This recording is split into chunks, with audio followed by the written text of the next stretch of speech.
Hello friends, नमस्कार, welcome to my channel. तो चलिए स्टार्ट करते हैं आज का सेशन। ठीक है, आज का हमारा सेशन है रीतिकाल का थर्ड भाग। ठीक है, सेकंड भाग हमने फर्स्ट भाग और सेकंड भाग हमने पढ़ा दिया है। ठीक है, आज हम लोग पढ़ेंगे थर्ड भाग उसका। तो चलिए स्टार्ट करते हैं। हमारा आज का पहला क्वेश्चन है, और इसके पहले ये मैं आप लोगों को बताती चलूँ कि आप लोगों को जिसको भी पीडीएफ नहीं मिल रही वो न्यू टेलीग्राम चैनल को ज्वाइन कर लीजिए, जो डिस्क्रिप्शन बॉक्स में आपको लिंक मिल जाएगी। ठीक है, तो वहां पर जाकर के उस लिंक को क्लिक करके चैनल को ज्वाइन कर लीजिए। ठीक है, तो ज्वाइन करेंगे तो आप लोगों को वहां से पीडीएफ मिल जाएंगी। ठीक है, तो चलिए स्टार्ट करते हैं आज का सेशन। हमारा पहला क्वेश्चन है कि रामचरितमानस को छोड़कर सर्वाधिक टीकाएं किस ग्रंथ पर लिखी गई है ना। किसको छोड़कर? रामचरितमानस को छोड़कर के। क्या सूरसागर पे लिखी गई, या फिर बीजक पे, या फिर पद्मावत पे, या फिर बिहारी सतसई पे लिखी गई। ठीक है, यहाँ पर इसका राइट आंसर हो जाएगा option number the, Bihari Satsai पे सबसे ज्यादा टीकाएं लिखी गई। किसको छोड़ करके? रामचरितमानस को छोड़ करके। नेक्स्ट क्वेश्चन है कि खंड काव्य श्याम सनेही के रचनाकार कौन है? खंड काव्य श्याम सनेही के रचनाकार कौन है? क्या आलम है, या बोधा है, या फिर अश्लीन है, या फिर मुबारक है?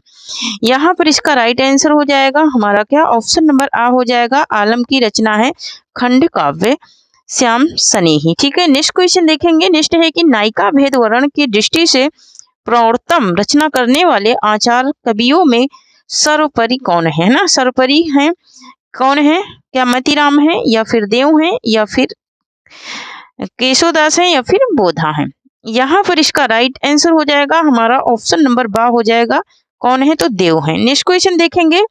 नेक्स्ट है कि भाव विलास के रचनाकार कौन है? भाव विलास के रचनाकार कौन है? क्या मतीराम है, या देव है, या फिर भूषण है, या फिर जगन्नाथ दास रत्नाकर है? यहाँ पर इसका राइट आंसर हो जाएगा हमारा ऑप्शन नंबर बा हो जाएगा। ये देव की रचना है भाव विलास। ठीक है, और अधिकतर इनकी रचनाओं में विलास लगा भी है। ठीक है, नेक्स्ट क्वेश्चन है कि रीतिकाल का सम्यक प्रवर्तन केशवदास द्वारा भक्ति काल में ही हो गया था। कथन ये किसका है? विश्वनाथ प्रसाद मिश्र का है, या फिर रामचंद्र शुक्ल का है, या फिर डॉक्टर राम कुंवर वर्मा का है, या फिर पद्मलाल पुन्नालाल बख्शी का है? यहाँ पर इसका राइट आंसर हो जाएगा हमारा ऑप्शन नंबर आ हो जाएगा, विश्वनाथ प्रसाद मिश्र का ये कथन है। और छोटी सी एक और रिक्वेस्ट है कि जो लोग चैनल को सब्सक्राइब नहीं करे हैं वो प्लीज सब्सक्राइब कर लीजिए, क्योंकि सब्सक्राइब करने में कोई भी खर्चा नहीं लगने वाला है। ठीक है, तो इसलिए चैनल को सब्सक्राइब जरूर करिए, बस थोड़ी सी यही रिक्वेस्ट है। और जो लोग चैनल से ज्वाइन नहीं हुए हैं वो ज्वाइन कर लीजिए, ताकि तुम लोगों को जो भी लेटेस्ट वीडियो है वो मिल सके। ठीक है, यहाँ पर नेक्स्ट क्वेश्चन है कि रीतिकाल के रीति सिद्ध काव्यधारा के कवि हैं। रीति सिद्ध काव्यधारा के कवि कौन है? भूषण है, बिहारी हैं, देव हैं, या फिर केशव हैं? ठीक है, तो यहाँ पर इसका राइट आंसर हो जाएगा ऑप्शन नंबर बा, बिहारी हैं रीति सिद्ध काव्यधारा के कवि। नेक्स्ट क्वेश्चन देखेंगे। नेक्स्ट है कि अविधा उत्तम काव्य है मध्य लक्षणाहीन पंक्ति है। ये पंक्ति किसकी है? क्या बिहारी की है, या फिर पद्माकर की है, या फिर मतीराम की, या फिर देव की है? तो यहाँ पर ये पंक्ति है किसकी? ये है देव की पंक्ति है, अविधा उत्तम काव्य है, और मोस्ट इम्पोर्टेंट है क्योंकि ये कई बार पूछी भी जा चुकी है। नेक्स्ट क्वेश्चन है कि रतन हजारा के रचनाकार कौन है? भिखारी दास है, रसनिधि है, या फिर अश्लीन है, या फिर मतीराम है? तो यहाँ पर इसका राइट आंसर हो जाएगा हमारा ऑप्शन नंबर हो जाएगा बा, रसनिधि है रतन हजारा के रचनाकार। नेक्स्ट क्वेश्चन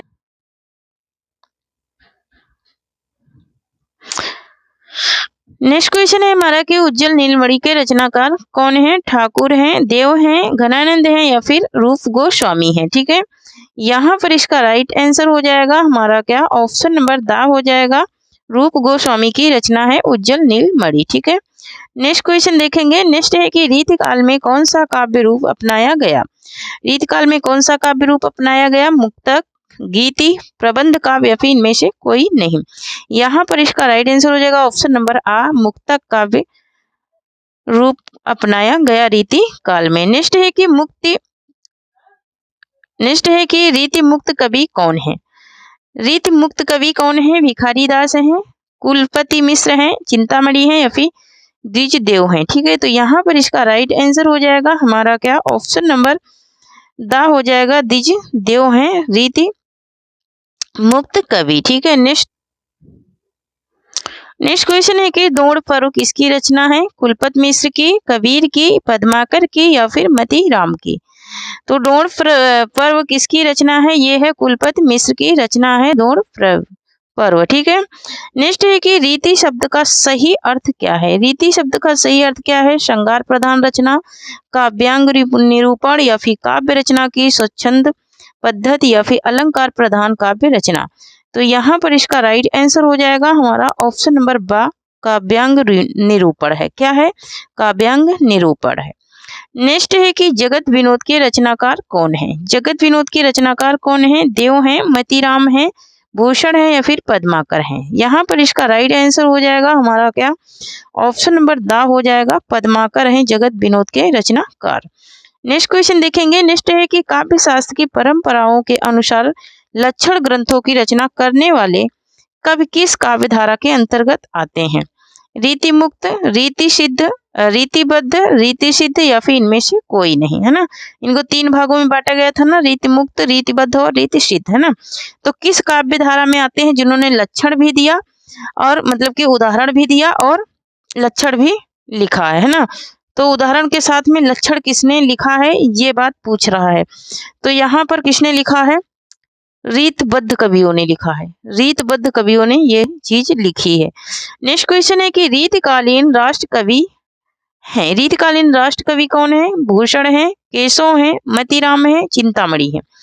कौन है? तो यहाँ पर इसका राइट आंसर हो जाएगा हमारा ऑप्शन नंबर आ, भूषण है रीतकालीन राष्ट्र कवि। नेक्स्ट क्वेश्चन देखेंगे। नेक्स्ट है कि रस रहस्य के रचनाकार कौन है? रस रहस्य के रचनाकार कौन है? चिंतामणि है, केशवदास है, कुलपत मिश्र है या फिर मती राम है? यहाँ पर इसका राइट आंसर हो जाएगा हमारा ऑप्शन नंबर सा हो जाएगा, कुलपत मिश्र की रचना है रस रहस्य। ठीक है। नेक्स्ट क्वेश्चन देखेंगे।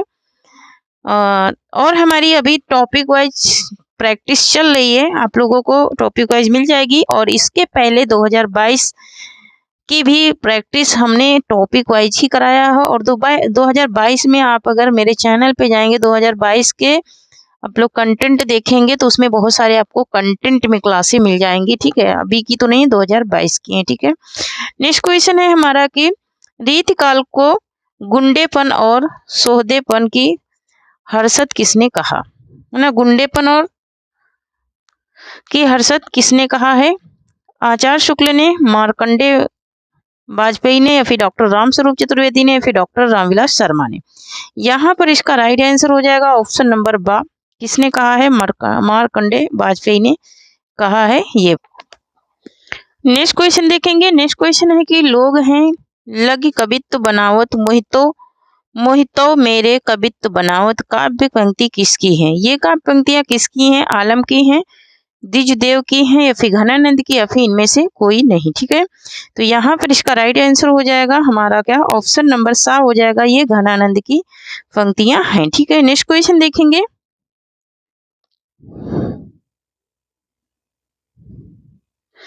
नेक्स्ट क्वेश्चन है कि रीतिकाल की सर्वाधिक व्यापक प्रवृत्ति है आश्रयदाताओं की अतिशय प्रशंसा, नायिका भेद और श्रृंगार रस का विवेचन या फिर राधा कृष्ण के स्मरण के बहाने अपनी पीड़ा की अभिव्यक्ति या फिर अलंकार ग्रंथों की रचना।